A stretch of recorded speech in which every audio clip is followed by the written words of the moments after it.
anunciou que faria uma obra tão grande, tão maravilhosa, que eles não creriam. E qual era essa obra? Exatamente que ele cumpriria toda a lei no nosso lugar, levaria todas as nossas enfermidades, todos os nossos pecados, e nós teríamos apenas que crer. E por isso eles não creram, não aceitaram. Mas todos quantos o receberam, deu-lhes o poder de serem feitos filhos de Deus, aos que creem no seu nome.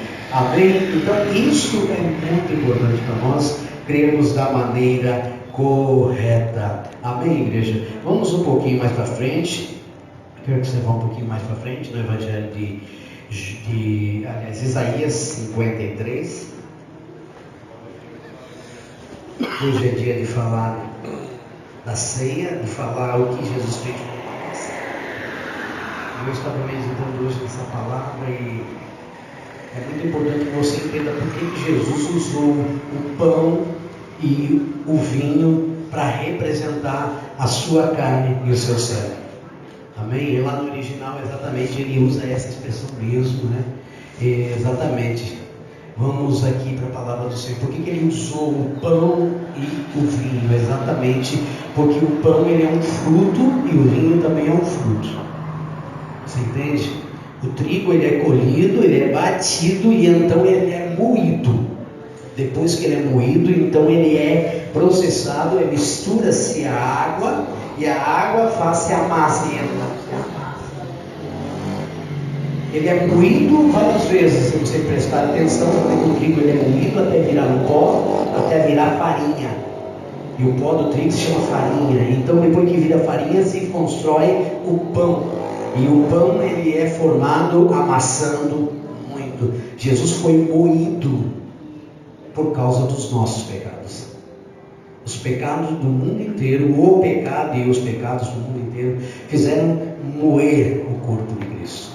Então daí tem o pão. Por isso que ele foi moído para nos alimentar. Por isso ele usa o pão. Ele nos deu o pão, mas ele é que foi moído. Ele nos deu, ali fala exatamente das uvas. As uvas foram pisadas, entende? Esmagado, moído, pisado, para daí fazer exatamente o suco de uva que era Jesus. Mas o que transformou no vinho? Os nossos pecados, que era o fermento. Por isso que foi usada essa expressão, exatamente disso. Por isso que ele falou dessa maneira, porque exatamente aqui ele está revelando que o que fez tudo isso, nós recebemos o fruto, ele que recebeu toda a dor, todo o sofrimento. Amém, igreja? Por isso você entende, por isso que o fermento é símbolo do pecado. E Jesus, ele tomou tudo isso sobre ele é exatamente a videira verdadeira, ele é, no caso, o fruto dele é a uva. Mas os pecados que ele tomou sobre ele fizeram fermentar. Por isso que ele tomou os pecados. Os pecados são os fermentos. E ele nos lavou. Nós se tornamos limpos e ele se tornou fermentado. Vocês entendem isso? Amém? Aleluia! Ele sofreu no nosso lugar. É bom você ter esse entendimento para você entender a graça do Senhor Jesus Cristo. Vamos usar a palavra do Senhor. Isaías capítulo 53.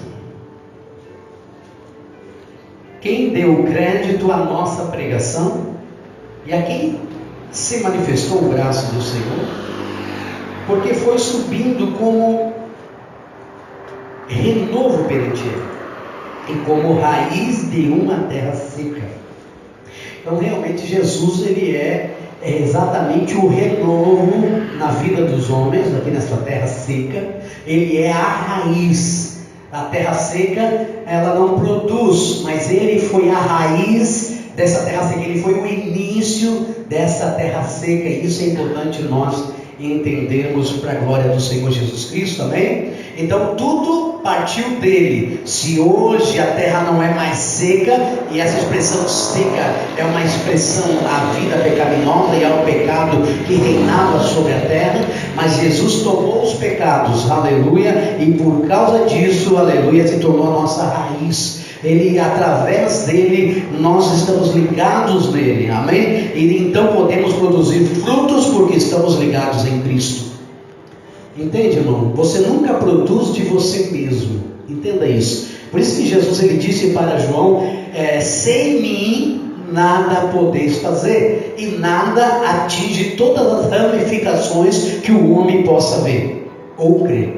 Então por isso que Jesus, sem mim nada podeis fazer. Então quando Ele produz na tua vida, quando Jesus está em você, tudo que sai de você, Ele é fruto, é frutificação. Então não pense que é você que está conquistando, que é você que está almejando, que é você que está fazendo, que essa glória, que toda essa graça, essa unção, ela é nossa, vem de nós, não, vem de Jesus.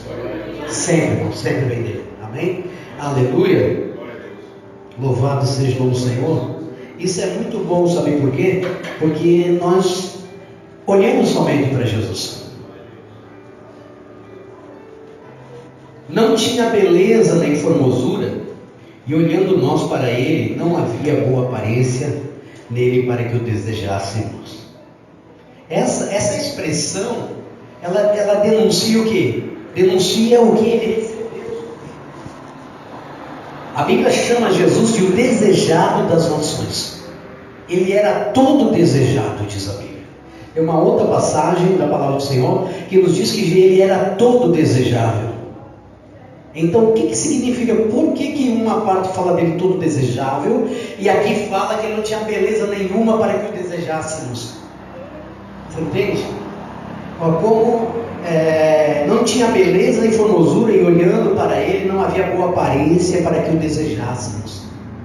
Porque aqui está falando da condição que ele está se tornando filho do homem. Com os pecados ele se torna filho do homem. Ele tomou as nossas dores, as nossas doenças, os nossos pecados, e se tornou filho do homem. E como filho do homem, ele não era desejável. Você vê a imagem de Cristo na cruz, você vê no filme da crucificação, e você vê que aquilo ainda é longe do que aconteceu. Ele ficou todo desfigurado.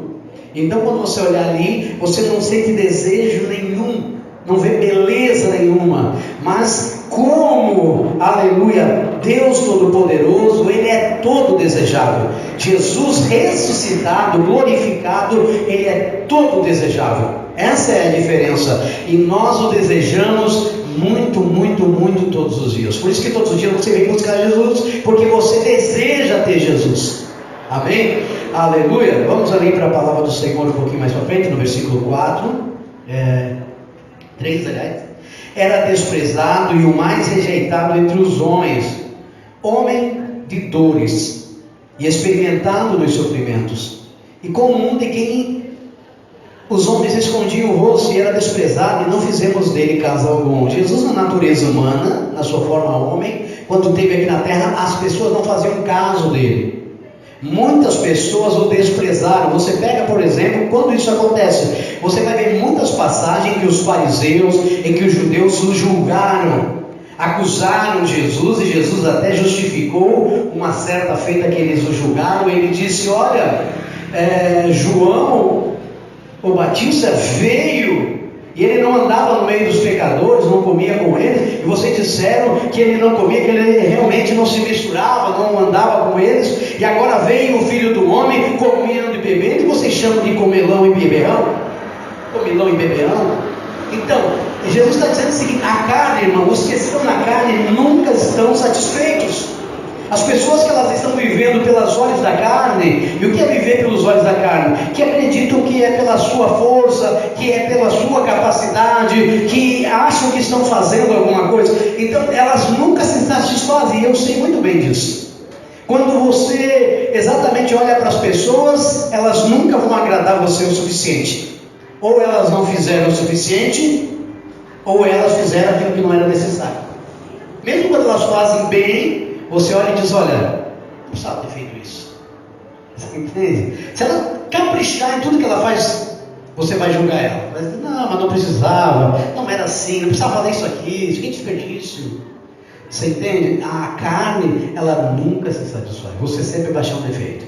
Por isso que é importante nós estar em Cristo em todo momento e olhar somente para Jesus. Quando você está em Cristo, você não vai ficar acusando, denunciando, só estendendo o dedo. Não, você vai conseguir olhar apenas para Jesus. Você não vai olhar nem para você. Uma das razões que às vezes o Espírito Santo não age na tua vida, o que impede o Espírito Santo de agir em você, é quando você olha para você mesmo. Quando você olha para Jesus, o seu Espírito age em você. Você está cheio da sua graça. Mas quando você olha para você, você despreza o sacrifício. Você tem que crer no que Jesus fez. Isso é o que muda as nossas vidas. E Jesus diz aqui na sua palavra, vamos ver aqui, que o Senhor fala na palavra. Versículo 4: verdadeiramente Ele tomou sobre si as nossas enfermidades e as nossas dores. Não foi algo que nós entregamos a Ele. Você entende? Muitas pessoas inclusive nem sabem disso. Muitas pessoas não têm esse conhecimento, mas elas têm o direito. Você entende? Jesus fez por todos. Foi Ele que foi lá e tomou. Amém? Não foi algo que as pessoas deram para Ele. Por mais que era doença, por mais que era maldição, por mais que eram dores, não é algo que as pessoas entregaram para Jesus, não. Ele veio e tirou de você, limpou você. Amém, irmãos? Creia na purificação pelo sangue de Cristo. Ele purificou você completamente. Você é perdoado em Cristo Jesus e tem direito a todas as bênçãos. Amém? Como nós vimos nos 2 últimos cultos, eu não vou entrar nesse detalhe, que você tem direito a todas essas bênçãos e já sabe como acessar tudo isso. Então agora vamos aqui exatamente aonde fala da enfermidade. Ele tomou sobre si as nossas enfermidades e as nossas dores.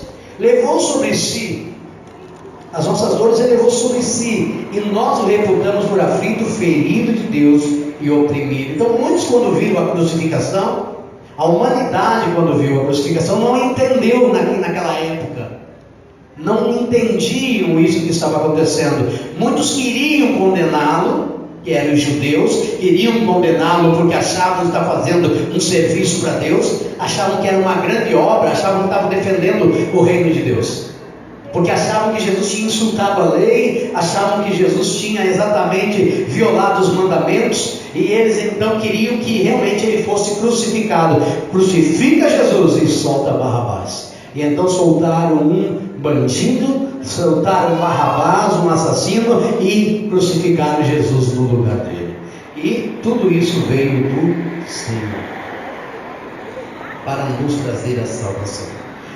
Aleluia. 5: mas Ele foi ferido por causa das nossas transgressões e moído por causa das nossas iniquidades. O castigo que nos traz a paz estava sobre Ele, e pelas suas pisaduras fomos sarados. Então presta atenção que Ele foi pisado. Essa expressão pisado, irmão, é exatamente quando fala exatamente como se extrai da fruta da uva, da videira, aleluia, como se extrai o suco. Como é que você faz suco de uva? Como é que você faz vinho? Todo mundo sabe, né? Pega os cachinhos de uva, coloca ali e esmaga. Naquele tempo era com os pés, por isso que fala pisadura. Então o Senhor foi moído para que hoje nós pudéssemos beber o seu sangue e comer o seu corpo. Você entende? E isso é maravilhoso, e é isso que Paulo fala que nós devemos fazer memória.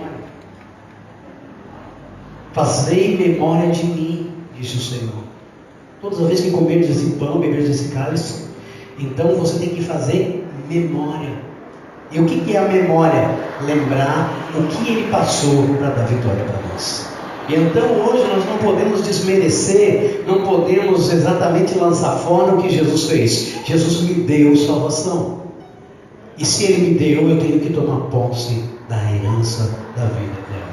Eu não posso desprezar. Muitas pessoas, quando eles querem viver na prática da obra, cumprindo a lei, tentando cumprir as leis e vivendo pela justiça própria, essas pessoas, elas estão fazendo o quê? Como um dia nós fizemos, até Deus nos abrir o entendimento, estão pisando exatamente sacrifício. Estão dizendo que o que Jesus fez não tinha necessidade. Se você é capaz de cumprir a lei, não precisava Jesus ter cumprido. Se você é capaz de se salvar, não precisava de Jesus vir para nos salvar. Então, quando as pessoas se acham capazes de fazer, e isso não é um fruto de Deus, vem de si, então isso aí anula o sacrifício, e então aí a Bíblia diz, Paulo fala nesse sentido, então aí não há mais como fazer sacrifício pelos pecados. Só vai restar exatamente uma expectação horrível do inferno, porque você desprezou o único sacrifício, e Jesus não vai morrer novamente. Ele morreu uma vez, porque o seu sacrifício é suficiente, mas você precisa crer. Amém? Aleluia. No Antigo Testamento, você vê que o sacrifício nunca era suficiente. O sacrifício da lei, ele nunca era suficiente. O Senhor nos mostrou isso, quando você vê o profeta Elias.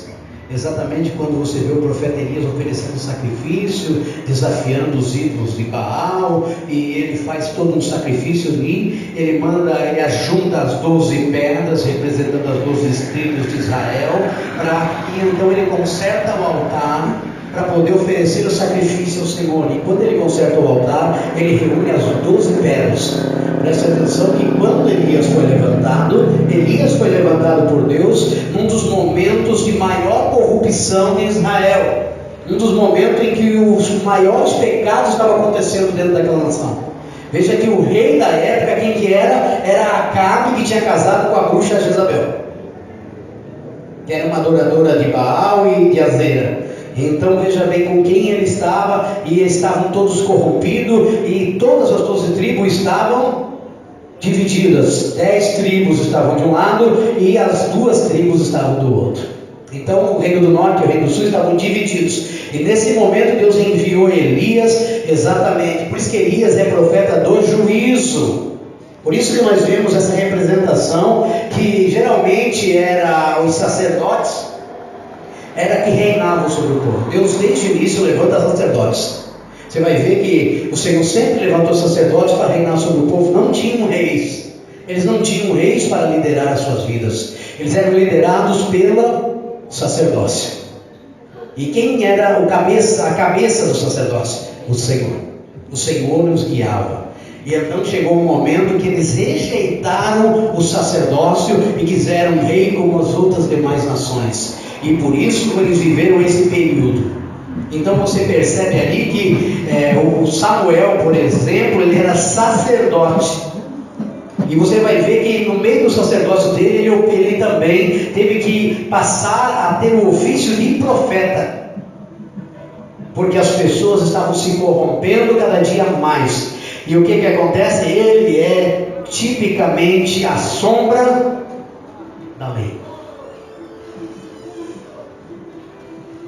Ele representava o juízo.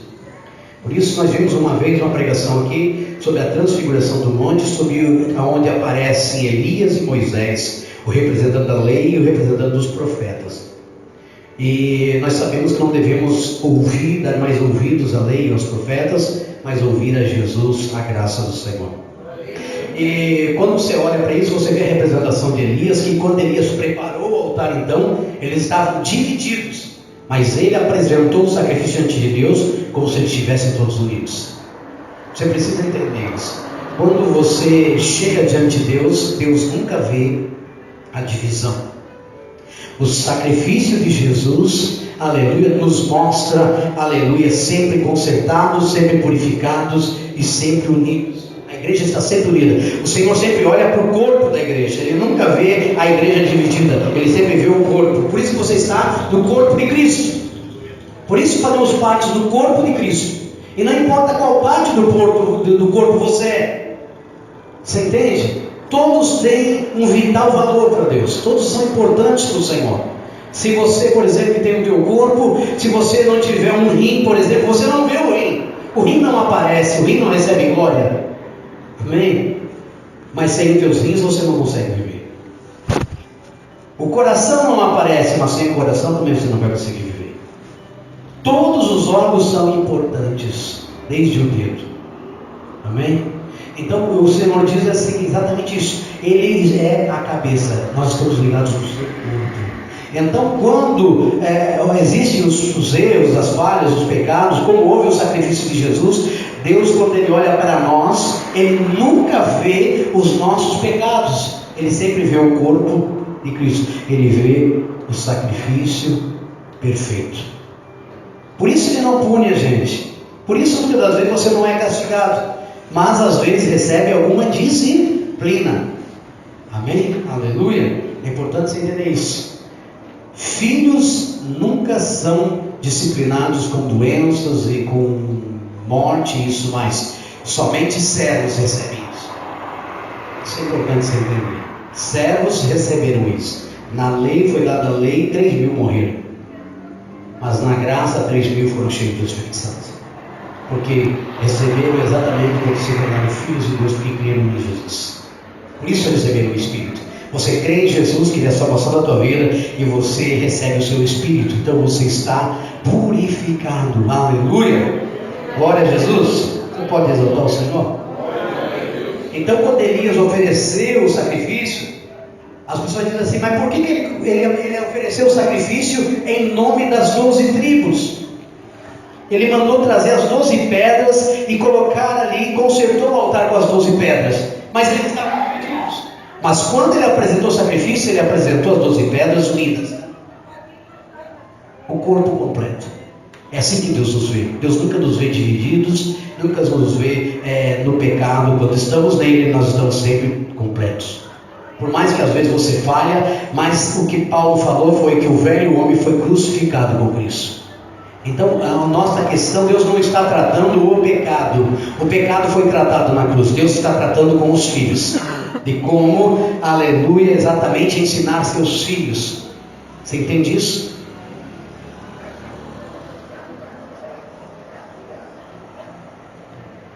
Aleluia.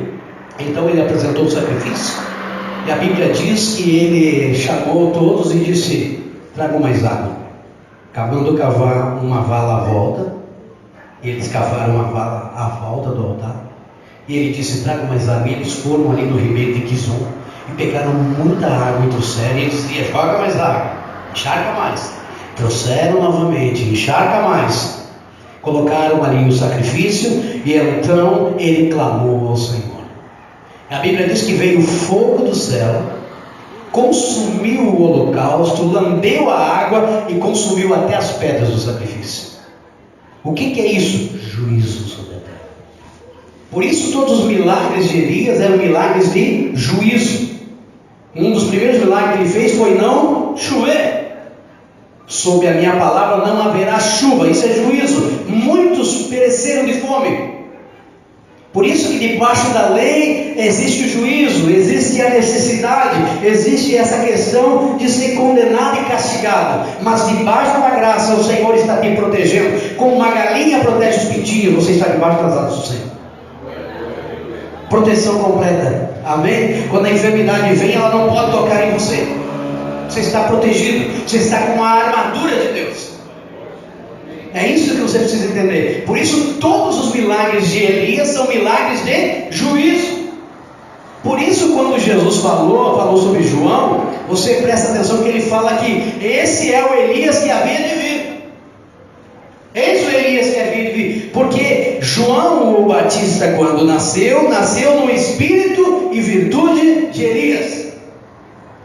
E qual era o espírito e virtude de Elias? Condenação, juízo da lei. Ele veio julgando, ele veio condenando. Você entende isso? Por isso Deus colocou Eliseu ao seu lado. Por que Deus escolheu Eliseu para colocar do lado de Elias? Idêntico às duas passagens. Eliseu era o profeta representando a lei. Elias era o profeta representando a lei. Eliseu era o profeta representando a graça.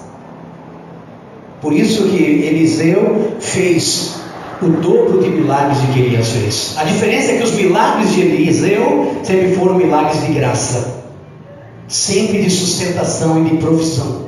Enquanto os milagres de Elias, que ele fez através do Senhor na sua vida, eram milagres de juízo. Deus estava preparando a humanidade, preparando as pessoas para receberem a sua graça. Exatamente porque estaria registrado sombras do que iria acontecer no futuro, debaixo da lei e debaixo da graça.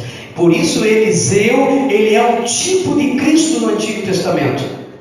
Por isso ele multiplicou os pães, ele deu de comer, purificou muitas situações onde ele passou. Quando o ferro caiu, em vez de ele trazer juízo e eles ferirem e morrerem, ele mesmo fez levantar o ferro e devolveu. Quando havia morte na panela, ele jogou a farinha ali e tudo ficou purificado. E isso é um tipo de Cristo. O Senhor não vem trazer juízo, ele vem trazer salvação. Eliseu veio salvando. Quando estavam cercados, O que aconteceu? Não tinham como sair de dentro de lá, porque não havia comida, e culparam a Eliseu. É por causa de Eliseu que nós estamos assim, passando fome. Eliseu disse: amanhã Deus vai prover. E o Senhor proveu. E teve um incrédulo lá e disse que não tinha como acontecer, disse que era impossível isso acontecer. Ele disse: tu vai ver, porém não comerás. E ainda ia morrer. Na entrada da porta ele morreu, não pôde se alimentar. Morreu porque as pessoas passaram por cima dele, com os cavalos. Morreu na entrada. E houve a provisão. E quando o exército chega, você vai ver que também, quando o exército se aproximou deles lá, o que ele fez? Antes dessa situação, aconteceu uma situação que o exército invadiu. E quando o exército se invadiu, ele orou. E Deus cegou a todos. E eles conduziram ele dos campos, ali da batalha, até dentro do palácio, no pátio. E então o rei disse: agora vamos matá-los. Disse: não, mata-os que tu conquista a outra história. Esse é o segundo. Prepara uma mesa e os alimenta. Prepararam uma mesa, e quando a mesa estava farta, Eliseu orou, e os olhos deles se abriram, e eles comeram, se fartaram, e acabou a guerra, voltaram em paz. Porque viram que poderiam estar mortos, mas receberam vida no lugar da morte. Tipo de Cristo. Em vez de punir, dá vida. Você entende? Aleluia. Jesus, a sua morte produziu vida. Por isso que Eliseu é o tipo de Cristo.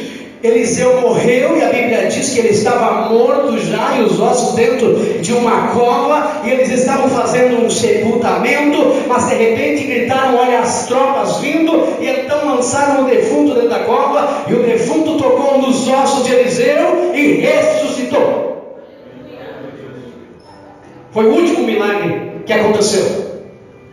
Assim como na morte de Eliseu produziu vida para as pessoas, assim Jesus na sua morte deu vida para todos que creem. Por isso que ele é o tipo de Cristo. Mas Elias representa a lei. Por isso que você vê na palavra de Deus lá sobre João, quando você lê, você vê que Jesus fala de João: eis o Elias que havia de vir. Por isso que João pregava o arrependimento. Raça de víboras, ele era irado, pronunciava juízo, anunciava o juízo que viria sobre eles. Mas Jesus anunciou boas novas, salvação, trouxe perdão. Assim, por isso que o ministério de Elias foi curto. Você entende? Foi curto. E a lei acha que só ela é fiel, que só ela pode ser fiel e cumprir. Esse é o pensamento da lei, que todo mundo é infiel e só você é fiel. Eu já tive esse pensamento uma vez. Jesus me libertou. Porque a graça do Senhor, ela traz isso. E então ele se escondeu na caverna. E então ele fez uma das piores orações da vida dele. Jezabel queria matá-lo depois do sacrifício lá. E então o que aconteceu? Ele fez a pior oração da sua vida debaixo do pé de cima. Ele disse: Senhor, tira a minha vida. Amém? Nós devemos glorificar o Senhor, que Deus não ouve todas as nossas orações. Deus não ouviu a oração que ele fez. Ele pediu para Deus matar ele, e Deus fez o quê? Deus o matou? Deus o alimentou. Ele caiu num profundo sono debaixo do pé de zimbro, desanimado. O anjo veio e o tocou, e aí quando ele abriu os olhos, o anjo o alimentou e disse: olha, come. Ele comeu ali, comeu, se alimentou, e em vez de prosseguir, ele estava esperando a morte, porque ele pediu para Deus matar ele. Mas em vez de Deus matar ele, Deus trouxe para ele alimento. Você entende? E então ele voltou a dormir. O anjo veio e tocou ele de novo. Ele levantou, comeu de novo, e com aquela comida caminhou 40 dias e 40 noites. Você entende? Isso foi revigorado. E então quando ele se levantou, ele estava dentro da caverna. Presta atenção que depois que ele caminhou, e então você vai perceber que ele depois se esconde na caverna. Na caverna. Foi Davi que se esconde, na verdade. Mas ele se esconde na caverna. E ouviu a voz do Senhor chamando por ele: Elias, que fazes aqui? Ele fala que se escondeu, que ele teve medo, que procuram tirar a minha vida, Senhor. Mataram todos os seus profetas, Senhor. Só eu fiquei. Você entende? Só eu. Só eu sou fiel, só eu consegui me manter intacto e fiel. Todos já morreram, já caíram, estão mortos, mas eu estou aqui. O Senhor repreendeu ele. O Senhor disse: ainda tem 7.000 que não se dobraram, e não dobraram a juízo a mal. Ele achou que só ele não tinha se prostrado bravo. Deus disse: eu tenho mais 7.000 que não se dobraram. Você entende? Na lei você sempre acha que você é o melhor, que você faz melhor, que você é o único. Mas na graça nós vimos que muitos estão recebendo da sua graça, da sua bondade, e que muitas pessoas ainda estão amando ao Senhor Jesus Cristo. Isso é uma visão da graça. Isso nos muda o coração, sabe? Que às vezes a gente vem dessa severidade, dessa rigidez, e o Senhor nos transforma e vê o quanto é bom nós estarmos dependendo da sua graça. Por isso Elias é um típico representante exatamente dos profetas da lei. Por isso João, ele era profeta, o último profeta da lei, o último a profetizar da lei. E então a Bíblia diz em Lucas 16 ali que os profetas duraram até João. Depois disso anuncia-se então exatamente as boas novas, o Evangelho é pregado, e o arrependimento de Jesus é diferente do deles. João anunciava que eles deveriam se arrepender para receberem o perdão dos pecados, mas Jesus deu o perdão para gerar o arrependimento. Então o ministério que Jesus deu é esse: anunciar o perdão para as pessoas, para daí elas se arrependerem, aleluia, para verem a bondade de Deus, e quando contemplarem o quanto Deus é bom para elas, elas vão exatamente se arrepender. Por isso que Eliseu, já diz o nome, meu Deus é salvação. Eliseu no hebraico é meu Deus é salvação, é Elisha, amém? E Jesus é Yeshua. Jesus é salvação e Eliseu é meu Deus é salvação. Você entende? Sempre produzindo salvação. Por isso que os seus milagres traziam salvação, traziam provisão, salvavam o povo da fome, salvavam da sua necessidade. Por isso você vê que Naamã, o sírio, veio a Eliseu e foi curado da lepra. Nunca nenhum leproso de Israel foi curado. O primeiro leproso a ser curado não foi alguém fiel nas leis mosaicas. O primeiro a ser curado de lepra foi um gentil chamado Naamã, o sírio. Você entende isso? Você pode glorificar o Senhor? Por isso que é um tipo da graça do Senhor. Aleluia.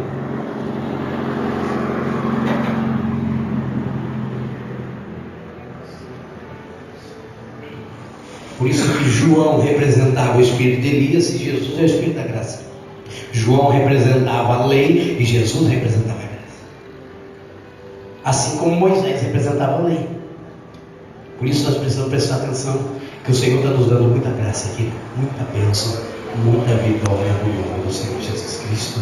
Aleluia, amém? Vamos voltar para a palavra do Senhor aqui.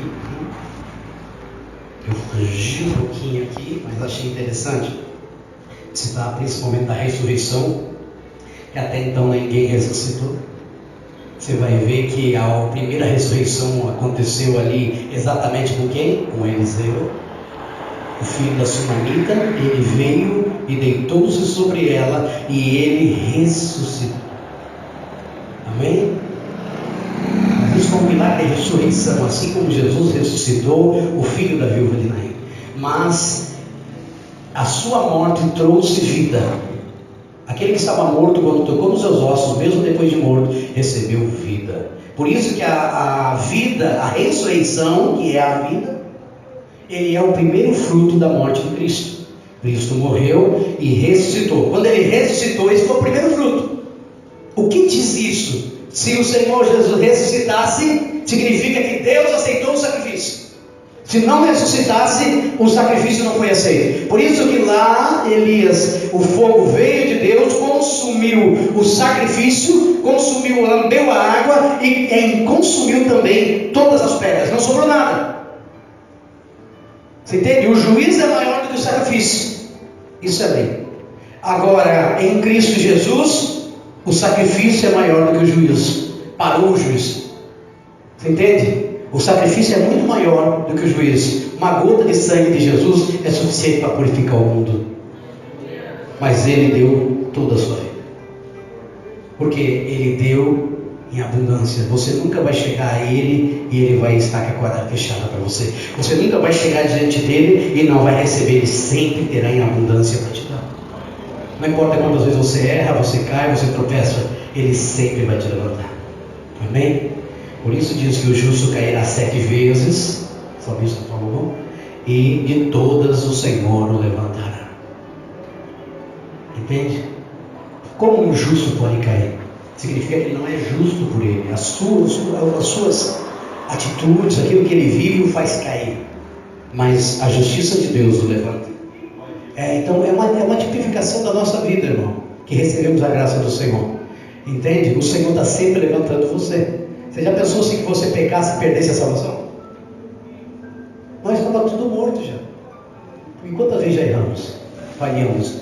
E pior que não erramos só com os outros, erramos com as pessoas que mais amamos. Você entende? Não poderia estar aqui. Amém? Por isso que nós estamos aqui por causa dos nossos atos. Estamos aqui por causa do ato de Jesus. Por isso diz ali, versículo de número 5, Isaías 53, 5. Mas Ele foi ferido por causa das nossas transgressões e moído por causa das nossas iniquidades. E o castigo que nos traz a paz estava sobre Ele. Então, Ele levou o castigo e nós recebemos a sua paz. Você entende? Para recebermos a paz dele, Ele teve que ser castigado no nosso lugar.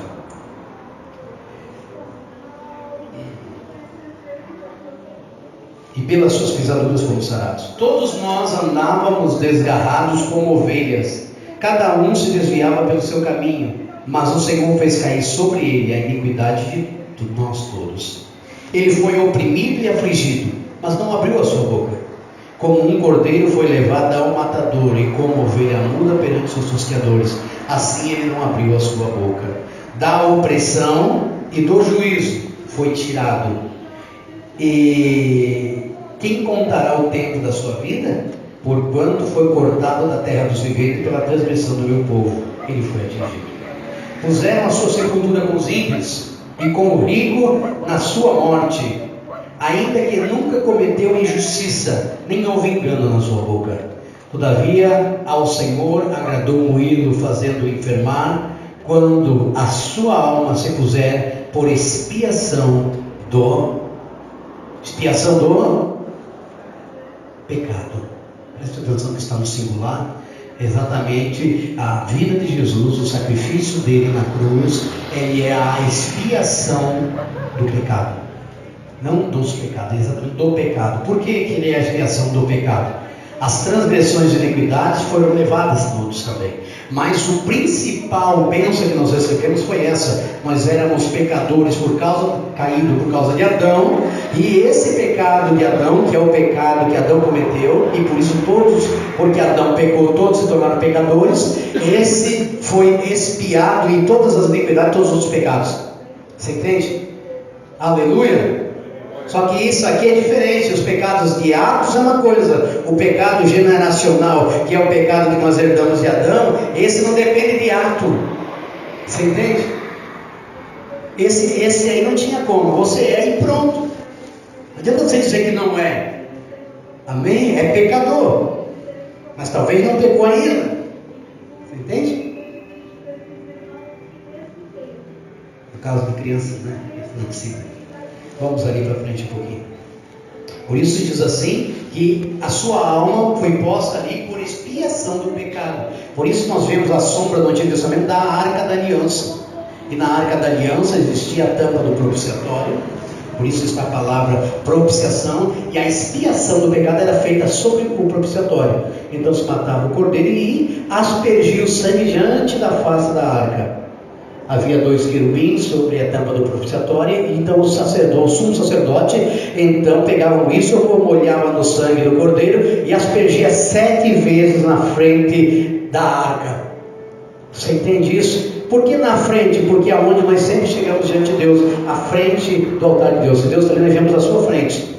E como nós chegamos à frente? Por isso que era aspergido o sangue 7 vezes, porque para Deus 7 lá era o número da perfeição, simbolizava a perfeição de Deus. Então o que acontece? Ele tinha que aspergir 7 vezes para apresentar o pecador justo diante de Deus. Então por isso eles vinham diante do Senhor, depois da aspersão, e todas as pragas que tinham, e todas as doenças que tinham, elas paravam. Você entende? Os ataques, inclusive dos inimigos, eram parados nesse momento. Quando era aspergido, o Senhor dava a bênção sobre eles, e eles estavam completamente abençoados. Por isso Balaão não conseguiu amaldiçoar Israel. Israel era falho, era errado, mas estava acontecendo os sacrifícios. Você entende isso? Aleluia! Por isso você vai ver que existiam algumas horas. Eles oravam, os judeus oravam em algumas horas específicas. 9 horas da manhã era o horário que eles subiam ao templo sempre orar. Por que eles oravam às 9 horas da manhã? Porque a Bíblia diz que eles oravam exatamente no horário das 9 da manhã, oravam ao meio-dia e oravam às 3 horas da tarde. Mas os dois principais horários eram às 9 da manhã e às 3 da tarde. E você vai ver que esses homens, muitos homens da Bíblia, receberam muitas vitórias nesses horários. Porque o horário de 9 horas da manhã era o horário do sacrifício da manhã. Então o sacerdote oferecia o cordeiro na manhã.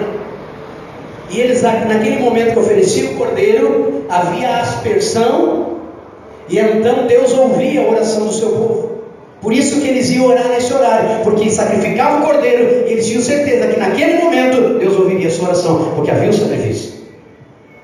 Você entende? Por isso que Cornélio, ele era um cidadão, ele era um italiano, esperto, inteligente, e ele começou a observar os judeus que nesses horários eles iam orar. Eles oravam sempre nesses horários. Por isso você vai ver que ele, como ele morava fora de Jerusalém, morava em Roma, e exatamente ele era italiano, o que acontecia? Ele morava num lugar onde tinha muita concentração de judeu, que se chamava Cesareia. Então Cesareia em Roma era um lugar onde tinha muita concentração de judeus, e eles constantemente no horário do sacrifício iam orar. Quando chegava o horário, por isso que os judeus vão visitar, não importa o lugar do mundo, quando dá o horário do sacrifício, eles dobram o joelho em qualquer lugar, porque eles sabem que aquele é o momento que Deus vai ouvir a oração deles. Por isso Paulo diz que nós devemos levantar mãos santas e orar em todo o tempo. Nós não precisamos mais orar na hora do sacrifício, porque nós estamos purificados diante do Senhor. Não precisamos mais de ofertas, porque por purificação do pecado, Jesus nos purificou completamente. Você pode orar em qualquer momento, em qualquer horário, e Deus vai ouvir a tua oração. Você entendeu? Eles oravam só naqueles horários. Horário que fazia as ofertas da manhã, onde faziam vários sacrifícios, e tinha vários que eles faziam. Então quando chegava, eles sabiam exatamente os horários. E nesses horários eles sabiam que eles podiam orar, porque acreditavam eles que Deus ouviria a sua oração. E Cornélio acreditou nisso. Você vai ver que as orações dele são nesses horários. E Deus ouviu ele. Só que daí, por isso que mandou Pedro ir até lá para ensinar ele. Ou seja, que agora não precisa mais orar só nesse horário e outras coisas, e fazer os sacrifícios. Por isso que Pedro teve aquela visão do lençol e tudo mais, que descia e todos os animais purificados, e ele vai lá falar com Cornélio, e Deus ouviu a oração de Cornélio, porque já havia o sacrifício de Jesus. Mas ele não entendia muito, ele orava igual os judeus.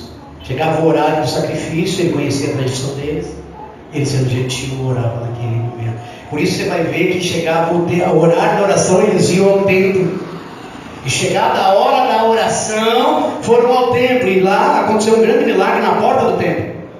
Você entende? O que aconteceu aquilo? Antes do sacrifício, porque eles estavam indo à hora da oração, e nesse exato momento, aquele paralítico recebeu o milagre.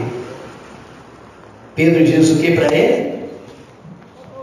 Pedro e João estavam subindo ali e disse: não temos ouro nem prata, mas o que temos te damos. Em nome de Jesus Cristo Nazareno, levanta-te, anda. E tomando-o pela mão, o levantaram, e ele saltou e firmou seus arteios e entrou no templo com eles. Só que muitos entraram para pedir este entrou para agradecer. Amém? Nunca pôde entrar no templo porque era defeituoso, mas Jesus o purificou completamente e ele pôde orar. Aleluia. Você entende, irmão? Por isso que existiam esses horários das orações. Por isso que Jesus ele foi morto no horário do sacrifício do Cordeiro da tarde. Aleluia. Que era a expiação completa dos pecados, a que acabava no final do dia. Eles começavam às 9 da manhã e iam por etapas, até chegar no período da tarde. Amém, igreja? Bom, está muito gostoso, mas eu fugir um pouquinho aqui, eu vou ter que parar por aqui. Está muito gostoso. Quantos estão entendendo? Isso é bom para o teu crescimento espiritual e entendimento. Saber que hoje você não precisa escolher um horário para orar. A qualquer horário que você dobre os joelhos, que você orar, Deus vai ouvir você. Amém? Mesmo que você não dobre os joelhos, Deus vai ouvir você de pé, de lado, deitado, sentado. Deus está com seus ouvidos atentos para você, porque você está na posição de filho de Deus. E isso nos dá motivo para orar, porque não olhamos para nós, olhamos para a sua beleza, para a sua formosura, e por isso o desejamos muito todos os dias. Aleluia! É muito gostoso, né, irmãos? Aleluia!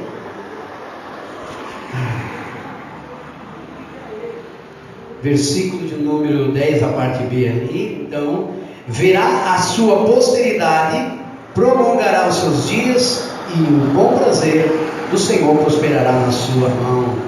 Por isso que nós estamos na posição de filhos de Deus. Então, como filhos de Deus, lembra que nós lemos em Efésios capítulo 1, versículo 3, no culto passado, aonde Paulo diz para a igreja gentia de Éfeso que eles tinham todas as bênçãos. Jesus deu para eles todas as bênçãos espirituais. Eles tinham direito, era deles, era só tomar posse, porque eles tinham direito de todas as bênçãos, porque o Senhor nos abençoou com todas as bênçãos. O que Deus me deu, pastor? Todas as bênçãos. Em todas as áreas, em todas as ramificações. É tua.